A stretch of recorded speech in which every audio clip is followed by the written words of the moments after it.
కేటీఆర్ గారు గుంటూరులో ఏం చదివినాడో, మరి ఆయనకి ఏం చదువు నేర్పినాడో సగం తెలిసి సగం తెలియక రాజకీయంగా లబ్ధి పొందాలని ఏదో మాట్లాడే ప్రయత్నం చేస్తూ ఉన్నాడు.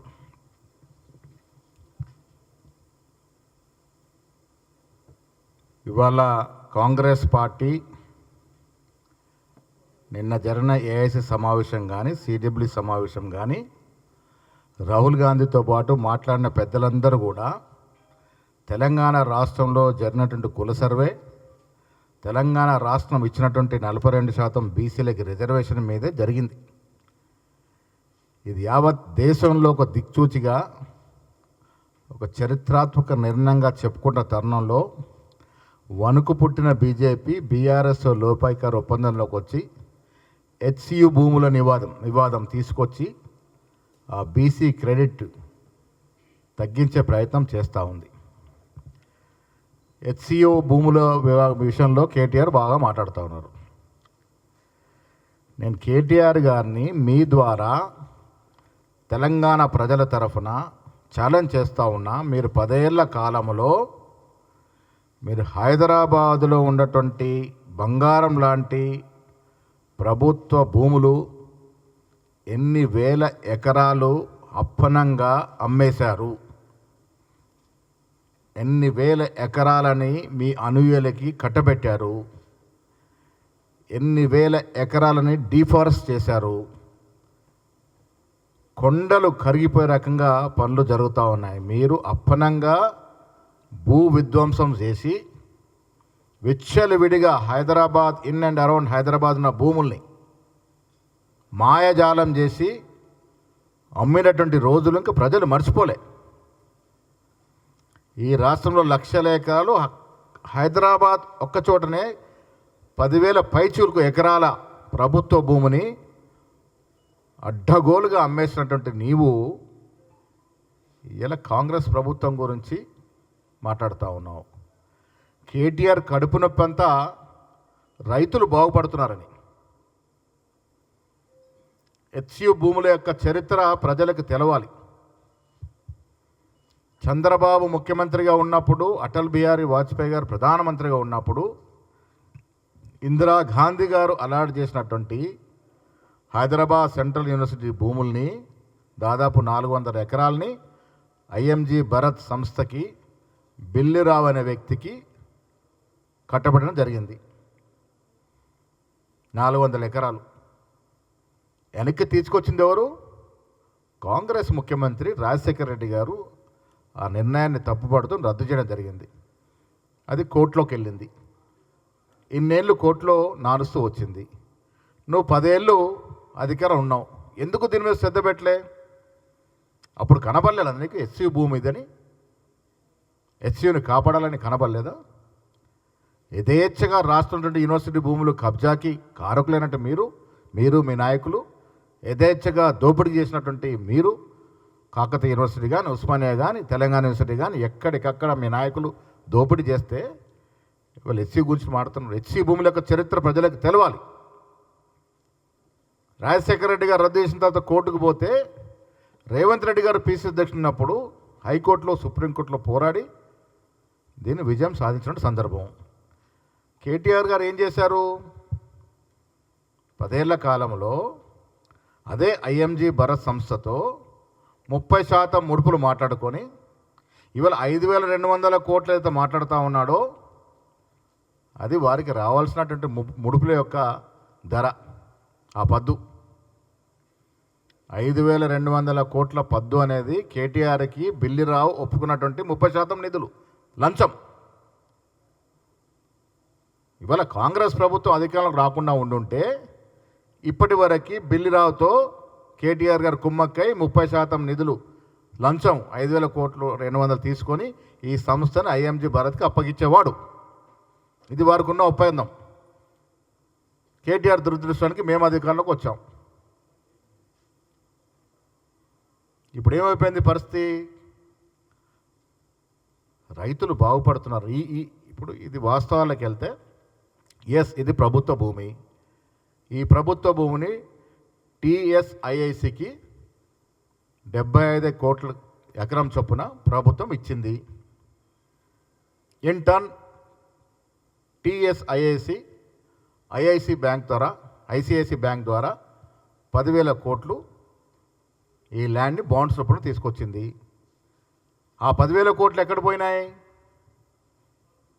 రైతు రుణమాఫీకి, సన్నవడ్లేసే బోనస్కి ఇచ్చిన డబ్బు ఇది 10,000 కోట్లు. ఇది ఎవరు జేబుల్లోకి పోలే, ఏ సంస్థలకు పోలే. ఇది ప్రజలు అర్థం చేసుకోవాలి. ఇలా రుణమాఫీ రుణముక్తులు చేసినట్టు రైతుల యొక్క భారాన్ని దించడానికి ఈ 10,000 కోట్లని తెలంగాణ కాంగ్రెస్ ప్రభుత్వం రైతులకు ఇవ్వడం జరిగింది. ఇది కడుపు నొప్పితో, రైతులు బాగుపడుతున్న నొప్పితో ఇవాళ ఉన్నది లేనట్టుగా లేని ఉన్నట్టుగా మాట్లాడుతూ ఉన్నాడు. 175 కోట్ల అంశం లేవనెత్తినాడు. ఏంటి 175 కోట్లది? ఇది ఆన్ రికార్డ్ వైట్ మనీ.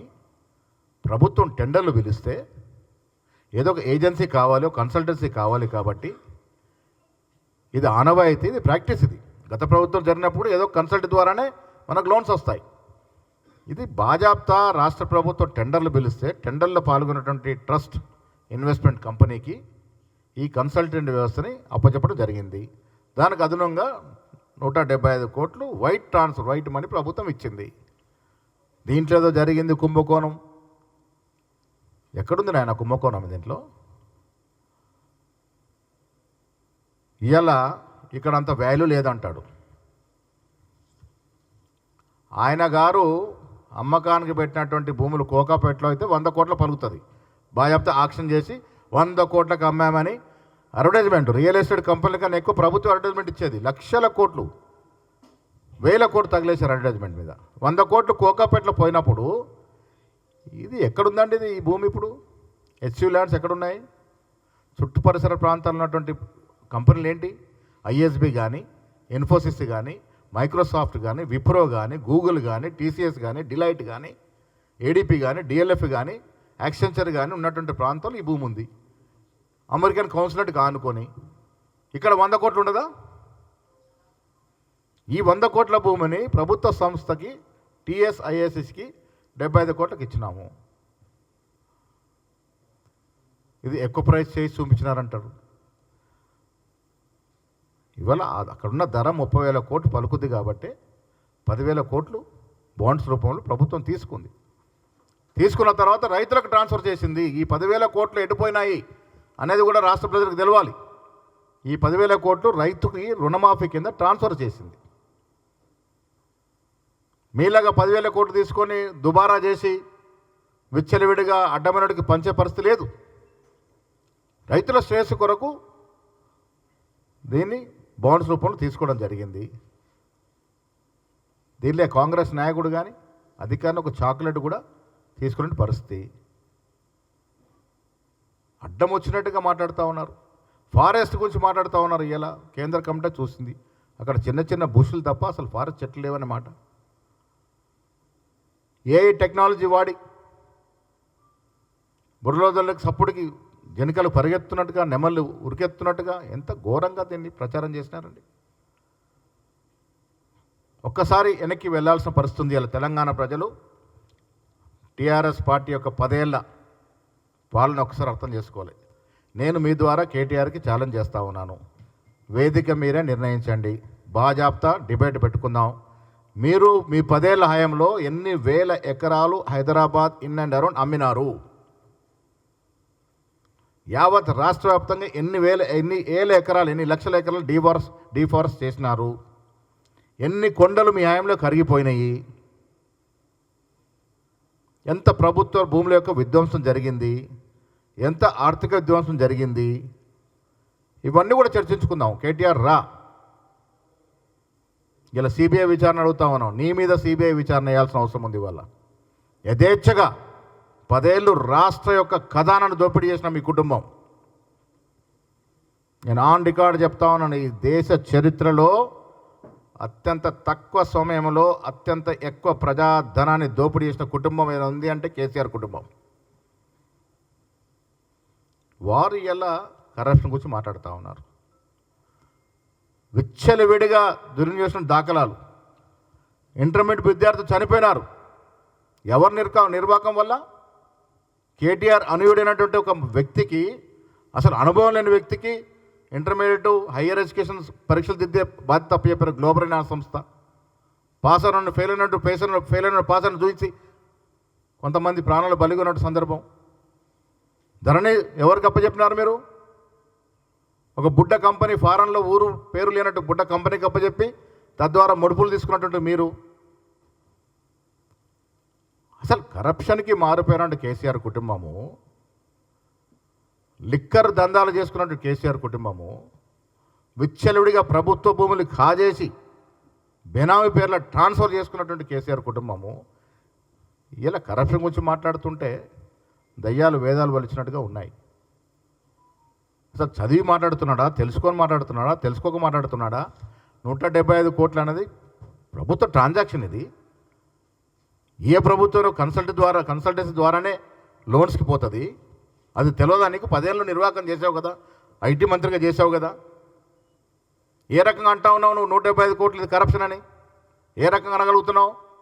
ఇంత దిగజాడుతున్నావు ఎందుకు? 5,200 కోట్లు నీ ఫిగర్ అది. నువ్వు బిల్లిరావుతో కుదుర్చుకున్న ఒప్పందాల ప్రకారం 30% నిధులు నీకు ఇస్తానంటే నేను హైకోర్టు ఆర్డర్ తెచ్చుకుంటాను, నాకు వదిలేయమంటే వదిలేయడానికి సిద్ధమైనావు నువ్వు. దాంట్లో భాగంగానే 5,200 కోట్ల ఫిగర్ వచ్చింది. అది నీకు రావాల్సిన ముడుపులు. అది ఇలా మా కంటగట్టే ప్రయత్నం చేస్తూ ఉన్నావు. భూములు తీసుకొచ్చిన ఘనత కాంగ్రెస్ పార్టీది. ఈ భూములు వెనక్కి తీసుకొచ్చి ప్రభుత్వానికి అప్పచెప్పిన పార్టీ కాంగ్రెస్ పార్టీ. కాంగ్రెస్ నాయకులు ఆనాడు రాజశేఖర రెడ్డి కానీ ఇవాళ రేవంత్ రెడ్డి గారు కానీ. లేకుంటే ఈ రోజు వరకు ఐఎంజీ భరత్ సంస్థకి వెళ్ళిపోయారు భూములు. అవి యథేచ్ఛకి కేటీఆర్కి వచ్చే కమిషన్లు కేటీఆర్కి వచ్చేది. దాన్ని కాపాడి ఆ భూమిని ప్రభుత్వ పరం తీసుకొచ్చినాము. ప్రభుత్వ పరం తీసుకొచ్చి టీఎస్ఐసీ ఏం చేస్తుందండి? ఐఏఎస్సీ చేసే పనులేంటి? డెవలప్మెంట్ యాక్టివిటీ చేస్తుంది, కంపెనీలు పిలుస్తుంది, లీజులకు ఇస్తుంది, కంపెనీలు వచ్చే విధంగా ప్రయత్నం చేస్తుంది. ఇవాళ ఈ భూమిలో మీరు ఇన్నేళ్లుగా ఫైనాన్షియల్ డిస్ట్రిక్ట్ వెళ్ళిన కంపెనీల ద్వారా దాదాపు 10 లక్షల ఉద్యోగాలు వచ్చినాయి. అది కూడా కాంగ్రెస్ ఘనతే. ఆనాడు కాంగ్రెస్ ప్రభుత్వం ఇచ్చినట్టు ఫైనాన్షియల్ డిస్ట్రిక్ట్ వల్ల ఇలా 10 లక్షల ఉద్యోగాలు హైదరాబాద్లో రావడం జరిగింది. ఇవాళ ఈ కంపెనీ ఈ 400 ఎకరాల్లో కొత్త కంపెనీలు వస్తే 5 లక్షల ఉద్యోగాలు వచ్చే అవకాశం ఉంది. ఉద్యోగాలు రాకూడదా తెలంగాణకి? ఇంత కడుపు అంటే ఎందుకు? రైతుల రుణమాఫీ చేయకూడదా? కడుపు మంటతో ఇష్టం వచ్చినట్టుగా అడ్డగోలుగా మాట్లాడుతున్న కేటీఆర్ గారు వాస్తవాలు తెలుసుకొని మాట్లాడితే మంచిది. మీరు కరప్షన్ గురించి ఎంత తక్కువ మాట్లాడితే అంత మంచిది. ప్రజల మైండ్లోకి వెళ్ళి మీరు కరప్ట్లు ఈ దేశాన్ని దోషిస్తూ ఉన్నారు, ఇంకా మూడోసారి అవకాశం ఇస్తే అసలు ప్రైవేట్ మాస్ కూడా దక్కువని భయపడే కదా ఆనాడు కాంగ్రెస్ ప్రభుత్వాన్ని గెలిపించారు. ఈ దోపిడికి భయపడే కాంగ్రెస్ పార్టీని గెలిపించినారు. ఇంకా మీ అన్ని కూడా మా కంటగట్టే ప్రయత్నమే చేస్తూ ఉన్నారు. అది మానుకోవాలి. తెలంగాణ ప్రజలు తెలుసుకోవాల్సింది, అడ్డమైన వాళ్ళు వచ్చి మాట్లాడితే వినకండి. వాస్తవాలు తెలుసుకోవాల్సిన బాధ్యత ప్రతి తెలంగాణ పౌరుడికి ఉంది. ఇది ప్రభుత్వ భూమి. ఈ భూమికి బదులుగా హెచ్సికి అప్పుడే భూమి ఇచ్చినారు. 390 ఎకరాలు ఇవ్వడం జరిగింది. హెచ్సియు నెలకొల్పింది కాంగ్రెస్ పార్టీ. హెచ్సికి భూములు ఇచ్చే విధంగా చేసింది ఇందిరాగాంధీ. ప్రైవేట్ పరం కాబోతున్నటువంటి భూముల్ని కాపాడింది రాజశేఖర రెడ్డి. వెనక్కి తీసుకొచ్చింది రేవంత్ రెడ్డి. ఇది మీ నిర్వాహకం కాదు.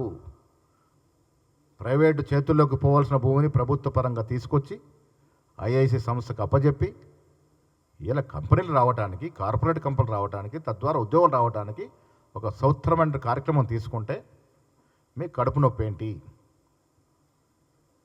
రైతులకు రుణమాఫీ ఈ డబ్బుల ద్వారానే చేశాము, మీకు బాధ ఏంటి?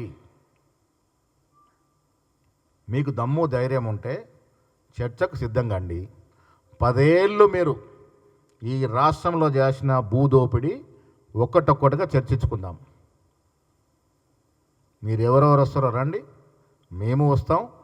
పత్రికా విలేకరుల సమక్షంలో వాస్తవాలు మాట్లాడుకుందాం. 10 ఏళ్ళుగా మీరు ఎక్కడెక్కడ ఏ రకంగా భూదోపిడీ చేశారో, భూ ఆక్రమణ చేశారో అవన్నీ కూడా చర్చించుకుందాం. మీకు దమ్ము ధైర్యం ఉంటే ఈ చర్చకు సిద్ధం కండి.